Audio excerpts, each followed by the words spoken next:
அத்தியாயம் 71. தன் விரல்களில் தொங்கும் கருப்பு சாவியை அசைத்தபடி, முன்னோர்களின் பொக்கிஷத்தை திறக்கலாமா என்று சொல்லிக்கொண்டே 3 சாவிகளில் ஒன்றை தேர்ந்தெடுத்து முதல் பூட்டில் வைத்து திறந்து பார்க்க ஆரம்பித்தான். அந்த சாவியை பூட்டுக்குள் வைத்த பிறகு அது முழுவதுமாக உள்ளே நுழையவில்லை என்பதை உணர்ந்தான். அந்த சாவி அந்த பூட்டிற்கு உரியது இல்லை என்பதை புரிந்து கொண்ட பிறகு மற்றொரு சாவியை வைத்து முயற்சித்தான். இருவரும் பதட்டத்தோடு பூட்டையே பார்த்து கொண்டிருந்தனர். ஆனால் அந்த 2வது சாவியும் முழுமையாக உள்ளே செல்லவில்லை. இறுதியாக கடைசி சாவியை பூட்டுக்குள் நுழைத்தான். 3வது சாவி பூட்டின் உள்ளே முழுவதுமாக நுழைந்து விட்டது. இருவரும் பெட்டிக்குள் இருக்கும் விஷயம் என்ன என்பதை தெரிந்து கொள்ள மிகவும் ஆர்வமாக இருந்தனர். அவன் சாவியை உள்ளே நுழைத்து மெதுவாக முறுக்கினான். பின்னர் அந்த பூட்டு திறக்கும் சத்தம் வந்தவுடன் சமரன் லேசான வியப்புடனும் மகிழ்ச்சியுடனும் மிகவும் தாழ்ந்த குரலில் அவளிடம், பூட்டு திறந்துருச்சு என்றான். அப்படின்னா எதுக்கு காத்துட்டு இருக்க? சீக்கிரம் அந்த பெட்டியை தொற. என்னால இதுக்கு மேல காத்துட்டு இருக்கவே முடியல. சீக்கிரம் என்றாள் இசையருவி. ஆனால் அதை திறப்பதற்கு பதிலாக திடீரென்று அவள் கையை பிடித்தபடி பெட்டியிலிருந்து 2 அடி பின்வாங்கினான் சமரன். பெட்டியிலிருந்து சிறிது சக்தி வெளியேறியது. என்னாச்சு என்றாள் இசையருவி. அந்த பெட்டியை திறக்க முடியல, இரு என் சக்தியை பயன்படுத்தி பார்க்கிறேன் என்று சொல்லிவிட்டு சமரன் தனது கைகளின் வலிமையை பயன்படுத்தி விரைவாக அந்த பெட்டியை திறந்தான். பெட்டியை திறந்த சமரன் இசையருவியை பார்த்தான். ஆனால் அவள் கோபமாக சமரனை பார்த்து கொண்டிருந்தாள். சமரனுக்கு ஒன்றும் புரியாமல் விழித்தான். அவள் பார்வையால் தனது கையை சுட்டி காட்டினாள்.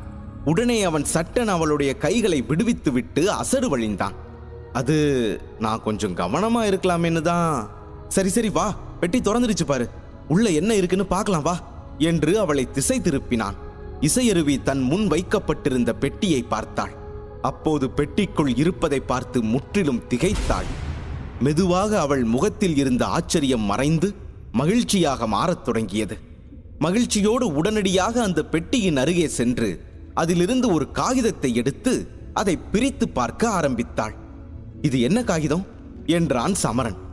காகிதத்தை திறந்து பார்த்து சிரித்தபடி அவள் சமரனிடம், இதுல விஷம் தயாரிக்கிறதுக்கான சமையல் குறிப்பு இருக்கு என்றாள். இதை கேட்ட சமரன் ஆச்சரியமடைந்து, என்ன விஷம் தயாரிக்கிற சமையல் குறிப்பா? இதுக்கெல்லாம் கூடவா செய்முறை விளக்கம் எழுதுவாங்க? இது என்ன பைத்தியகாரத்தனம்? உன்ன மாதிரி யாரோ ஒரு அரைகுறை மருத்துவர் எழுதின குறிப்பா இருக்குமோ என்றான். ஏய் போதும் நிறுத்து, சும்மா கிண்டல் பண்ணாத. பொதுவா மருத்துவர்கள் தங்களோட தற்காப்புக்காக இது மாதிரியான விஷத்தை கூட பயன்படுத்தி இருக்காங்க தெரியுமா? அது மட்டும் இல்ல, இது மாதிரி விஷம் தயாரிக்கிற கலையில தேர்ச்சி பெற்றவங்களை விஷகுருன்னு கூட சொல்லுவாங்க. உனக்கு தெரியலன்னா அமைதியாரு, இப்படி கிண்டல் பண்ற வேலையெல்லாம் வச்சுக்காத. எப்படியோ இது உனக்கு பயன்படாதுன்னு நினைக்கிறேன், அதனால இதை நானே வச்சுக்கிறேன். நீ சொல்ற மாதிரி நான் ஒரு சிறந்த மருத்துவரா இல்லாம இருக்கலாம், ஆனா என்னால நிறைய பேர் நன்மை அடைஞ்சிருக்காங்க என்றாள். இசையருவியும் ஒரு சிறந்த மருத்துவராக வேண்டும் என்று ஆசைப்பட்டாள். ஆனால் அவளால் முடியவில்லை என்பதை அவள் கோபத்திலிருந்தே சமரன் நன்றாக புரிந்து கொண்டான். ஹே எதுக்கு இவ்வளோ கோபம்? நான் சும்மா விளையாட்டுக்கு தான் இப்படியெல்லாம் சொன்னேன். நீ ரொம்ப புத்திசாலி, தோட திறமசாலியும் கூட, அதுல உனக்கு எந்த சந்தேகமும் வேண்டாம். அது மட்டும் இல்ல, நான் நாள் முழுக்க பயிற்சி பண்றதுனால எனக்கு ரொம்ப சோர்வாயிடுது. இந்த சமையல் குறிப்பை செஞ்சு பார்க்க எனக்கு நேரமும் கிடையாது, அதனால இதை நீயே வச்சுக்கோ என்றான். அவனது பாராட்டை கேட்டதும் இசையருவியின் கோபம் சற்று தணிந்தது. மனதிற்குள் மகிழ்ச்சியுடன் அவனுக்கு நன்றி என்று ஒற்றை வார்த்தையில் கூறினாள். அதன் பிறகு சமரன் மேசையில் வைக்கப்பட்டிருந்த 2வது பெட்டியை நோக்கி நகர்ந்தான். 2வது சாவியால் அந்த பெட்டியின் பூட்டை திறந்து கொண்டே, இசையருவி, எனக்கு ஒரு சந்தேகம். நீ ஒரு மயக்க மருந்து வச்சிருந்தல்ல, அதை எப்படி தயார் பண்ண? அது என்ன பண்ணும் என்றான். இந்த கேள்விக்கு பதிலளித்த இசையருவி, அந்த மருந்து ராட்சச புல்ல இருந்து தயாரிக்கப்படுது. யாராவது அதோட வாசனையை சுவாசிச்சாலே போதும், அவர் குறைஞ்சது அரை நாளாவது தூங்குவாரு. இந்த பொடியும் ஒரு விஷமா தான் கணக்கிடப்படுது, அதை நான் ஒத்துக்கிறேன். ஆனா இது மற்ற எந்த விஷயத்தையும் விட ரொம்பவே பலவீனமானது. அதை சுவாசிக்கிறவர் கொஞ்சம் வலுவானவராக இருந்தா அவரால் சுலபமா அதோட சக்தியை வெளியேற்றிட முடியும், உன்ன மாதிரி என்றாள். சமரன் பூட்டுக்குள் சாவியை வைத்து திருப்பிக் கொண்டிருந்த போது திடீரென்று பூட்டிலிருந்து அது திறக்கப்படுவது போன்ற சத்தம் வந்தது. மகிழ்ச்சியுடன் சமரன் அவளிடம், 2வது பெட்டியும் திறந்துருச்சு என்றான். கடந்த முறை போல் அவன் தனது சக்தியை பயன்படுத்தாமல் அதை தனது கைகளாலேயே எளிதாக திறந்தான். இருவரும் குகையில் பிரகாசிக்கும் முத்துகளிலிருந்து வெளிப்படும் ஒளியின் உதவியோடு பெட்டிக்குள் என்ன இருக்கிறது என்பதை தெளிவாக பார்க்க முடிந்தது. சமரன் சற்று வருத்தத்தோடு, இன்னும் ஒரு காகிதமா என்றான். இப்படி சொல்லிக்கொண்டே பெட்டியில் இருந்த அந்த கருப்பு நிற காகிதத்தை வெளியே எடுத்தான். அப்போதுதான் அவன் கண்கள் அதில் எழுதப்பட்டிருந்த வார்த்தைகளின் மீது விழுந்தது. அதை படித்தவுடன் அவனது கண்கள் சட்டென்று விரிந்தன. அதே ஆச்சரியத்துடன் அவன் இசையருவியிடம், 2வது நிலை உயர்நிலை நுட்பம், கழுகின் இறகு, இது ஒரு பறக்கும் நுட்பம். இது ரொம்ப சிறப்பான ஒரு நுட்பமாச்சே. இது கிடைக்கிறது ரொம்ப அபூர்வம். எனக்கு ரொம்ப சந்தோஷமா இருக்கு இசை என்று உற்சாகமாக கூறினான். பறக்கும் நுட்பம்னா என்ன சமரா என்று அப்பாவித்தனமாக கேட்டாள் இசையருவி. இப்போதான் நான் முதல் முறையா இந்த நுட்பத்தை பத்தி கேள்விப்படுறேன். தாக்கும் நுட்பம், தற்காப்பு நுட்பம், துள்ளல் நுட்பம், இதை பத்தி எல்லாம் நான் கேள்விப்பட்டிருக்கேன். ஆனா நீ சொல்ற இந்த பறக்கும் நுட்பத்தை பத்தி இப்போதான் முதல் தடவையா கேள்விப்படுறேன். இதை நீ இவ்வளோ உற்சாகத்தோட சொல்லும்போது இது என்னவா இருக்கும்னு தெரிஞ்சுக்கிற ஆர்வம் எனக்கு வந்துடுச்சு என்று இசையருவி அப்பாவியான முகத்தோடு கொஞ்சலாக கேட்க, சமரன் மகிழ்ச்சியோடு அவளது கேள்விக்கு பதிலளித்தான். இதோட பேரை கேட்ட உடனேயே உனக்கே புரிஞ்சிருக்கணும். இந்த நுட்பத்தை பயன்படுத்துறது மூலமா ஒருத்தரால காத்திலேயே பறக்க முடியும். அதுதான் இதோட சிறப்பு என்றான். இதை கேட்ட இசையருவி மேலும் ஆச்சரியமடைந்து, காத்துல பறக்கிறதா? ஆனா காத்துல பறக்கணும்னா அதுக்கு நம்ம உயர்ந்த நிலையான துரோணர் நிலைக்கு உயர வேண்டாமா? அவங்க தானே காத்துல பறப்பாங்க என்றாள். நீ சொல்றது சரிதான் இசை. பொதுவா நம்ம ஹீமாவாகினியை பொறுத்த வரைக்கும் துரோணர் இல்லைன்னா அதுக்கு மேல இருக்கிறவங்க மட்டும்தான் காத்துல பறக்க முடியும்னு நம்ம எல்லாருக்குமே நல்லா தெரியும். அதுலயும் துரோணர் நிலையில இருக்கிறவங்க கூட கொஞ்ச தூரம் தான் பறப்பாங்க. ஆனா சக்தி சக்கரவர்த்தி நிலையில இருக்கிறவங்களால மட்டும்தான் ரொம்ப நேரம் ரொம்ப தூரம் பறக்க முடியும். அவங்களால மட்டும்தான் ரெக்கைகளை உருவாக்கி பறக்க முடியும். அவங்களால அந்த மந்திர ரெக்கைகளை பயன்படுத்தி மேகங்களுக்கு கூட போக முடியும் தெரியுமா என்றான். அவள் சமரன் சொல்வதையெல்லாம் ஆச்சரியத்தோடு கேட்டுக்கொண்டிருந்தாள். பறக்கும் நுட்பங்களை பொறுத்த வரைக்கும் இது ரொம்ப சிறப்பு வாய்ந்த தனித்துவமான ஒரு நுட்பம். இதை பயன்படுத்தி எந்த ஒரு மனுஷனோட முதுகுலையும் 2 சிறிய ரெக்கைகளை வர வைக்க முடியும். அதனால அவங்களால சுலபமா பறக்க முடியும். துரோணர் நிலைக்காக காத்திருக்க வேண்டிய அவசியம் இல்லை.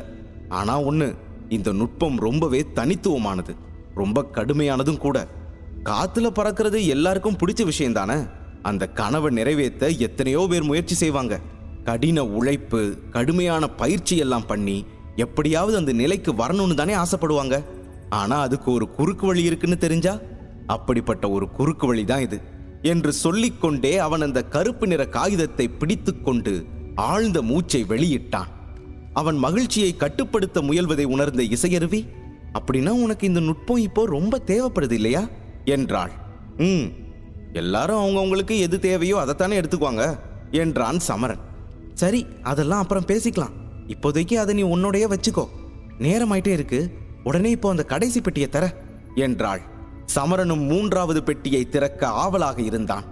கடைசி பெட்டியில் கடைசி சாவியை வைத்தவுடன் அறை முழுவதும் மீண்டும் அமைதி நிலவியது. கீழே குனிந்து பெட்டியின் பூட்டை திறக்க அவனது மணிக்கட்டை முறுக்கினான். அவன் முகத்தில் பெட்டிக்குள் மறைந்திருக்கும் கடைசி ரகசியத்தை தெரிந்து கொள்ளும் ஆவல் தெளிவாக தெரிந்தது. ஆனால் திடீரென்று சமரனின் உடல் விறைக்கத் தொடங்கியது. இசையருவியும் அவனது இந்த திடீர் மாற்றத்தை கவனித்தாள். அவன் உடனடியாக இசையருவியை நோக்கி திரும்பி பீதியுடன் கூறினான், யாரோ இங்க வராங்க என்றான். அதை கேட்டவுடன் அவள் முகத்திலும் பயம் தொற்றிக் கொண்டது. அவள் கூர்ந்து கவனித்து ஏதோ ஒரு சத்தம் தங்களை நெருங்கி வந்து கொண்டிருப்பதை உணர்ந்தாள். ஆனா இந்த இடத்தை பத்தி நம்ம 2 பேருக்கு மட்டும்தானே தெரியும், அப்புறம் எப்படி என்றாள். உடனே சமரன் அவளை எச்சரித்து கிசுகிசுக்கும் குரலில், ஒருத்தர் இல்ல, நிறைய பேர் வர்ற மாதிரி சத்தம் கேக்குது என்று சொல்லிக்கொண்டே அவளை முறைத்து பார்த்தான். அவனுக்கு அவள் மீது தவறான புரிதல் இருப்பது போல தோன்றியது. எதுக்கு என்ன இப்படி சந்தேகமா பார்க்கிற சமரா? நான் தான் உங்களை எல்லாம் இங்க வர சொன்னேன்னு நினைக்கிறியா என்றாள். அவள் அப்படி கேட்ட பிறகும் அவனது கோபம் குறையவில்லை. அவன் எந்த பதிலும் சொல்லாமல் அவளை கோபமாக பார்த்து கொண்டிருந்தான்.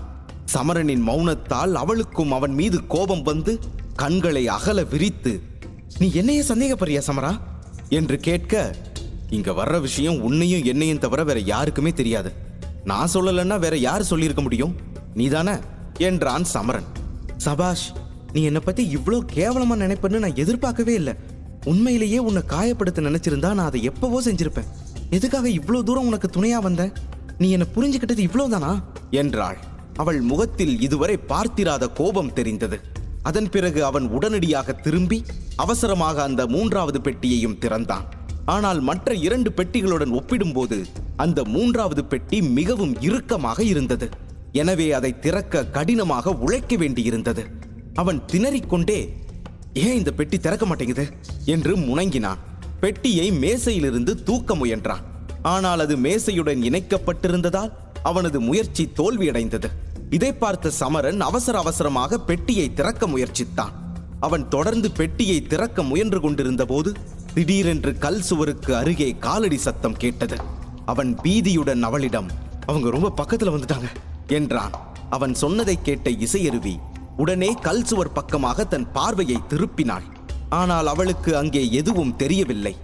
எதுவும் தெரியவில்லை என்றாலும் காலடி சத்தம் மட்டும் நெருங்கிக் கொண்டே இருந்தது.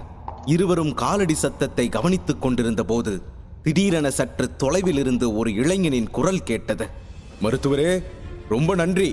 எங்களுக்கு வழிகாட்டினதுக்கு உங்களுக்கு கோடான கோடி நன்றி.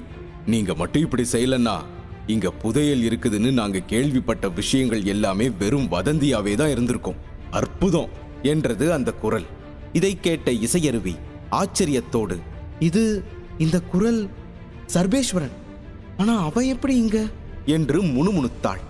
அவள் இதை பற்றி யோசித்துக் கொண்டிருந்த போது திடீரென்று சுமார் 10 முதல் 12 வீரர்கள் அங்கே வந்திருப்பதை கண்டாள். அவர்கள் மெதுவாக அறைக்குள் வரத் தொடங்கினர். அவர்கள் உள்ளே நுழைந்தவுடன் ஒரு இளைஞன் மட்டும் சத்தமாக சிரித்துக்கொண்டே அறைக்குள் அவளுக்கு முன்னால் வந்து நின்றான். அவளுடைய கணிப்பு சரியாகத்தான் இருந்தது. சர்வேஸ்வரன் தான் அங்கே வந்து நின்றான். அவனுடைய சிரிப்பு சத்தம் அந்த அறை எங்கும் எதிரொலிக்க தொடங்கியது. இசையருவியும் சமரனும் ஒருவரை ஒருவர் பார்த்து கொண்டனர். அப்போது திடீரென அறையில் வைக்கப்பட்டிருந்த தங்க காசுகள் மற்றும் நகைகள் மீது அவன் கண்கள் பட, அவற்றை பார்த்தவுடனே அவனுடைய கண்களில் பேராசை தோன்ற ஆரம்பித்தது. அதற்கு பிறகு அவன் மேசையில் திறந்திருந்த 2 பெட்டிகளை பார்த்தான். 2 பெட்டியை திறந்துட்டு 3வது பெட்டியை திறக்கும் போது சரியா நான் இந்த இடத்துக்கு வந்துட்டேனா? அதுக்காக 2 பேரும் என்னை மன்னிச்சிடுங்க. ஆனா என்ன பண்றது, இதெல்லாம் புதையல் சம்பந்தப்பட்ட விஷயமாச்சே. இதுல போய் நியாய தர்மம்லாம் பார்க்க முடியுமா என்று புன்னகையோடு கூறினான். அவன் பார்வையில் வஞ்சகம் இருந்தது. அப்படின்னா நீ எங்க 2 பேரையும் பின்தொடர்ந்து வந்திருக்க. இப்படி செய்ய உனக்கு வெக்கமா இல்லையா என்று கோபமாக கேட்டாள் இசையருவி. இதை கேட்ட சர்வேஸ்வரன் சிரித்துக்கொண்டே, இதுல வெக்கப்பட என்ன இருக்கு? இது என்ன போரா? கொஞ்ச நாளைக்கு முன்னாலதான் மருத்துவர் இசையருவி ஏதோ புதையலை தேடி இந்த பக்கமா அலைஞ்சு திரியறதா எனக்கு தகவல் கிடைச்சது. ஆனா இந்த குகை எங்க இருக்குதுன்னு எங்களால கண்டுபிடிக்க முடியல. அதான் அப்படி செஞ்சோம். இதுல என்ன தப்பு இருக்கு என்று அவன் தனது பேச்சை முடிப்பதற்குள் இசையருவி அவனை குறுக்கிட்டு, இந்த செய்தி உனக்கு எப்படி கிடைச்சது? ஏன்னா என்னையும் இந்த பையனையும் தவிர என் உதவியாளருக்கு மட்டும்தான் இந்த குகையை பத்தி தெரியும். அவனுக்கு லஞ்சம் கொடுத்து உன் காரியத்தை சாதிச்சுக்கிட்டல. சீ, நீ எல்லாம் ஒரு வீரனா என்று கூறினாள். இந்த சந்தேகத்தால் அவளது கோபம் மேலும் அதிகரித்தது. உங்க உதவியாளர் ஒரு முட்டாள். அவனுக்கு லஞ்சம் கொடுக்க வேண்டிய அவசியமே இல்லை.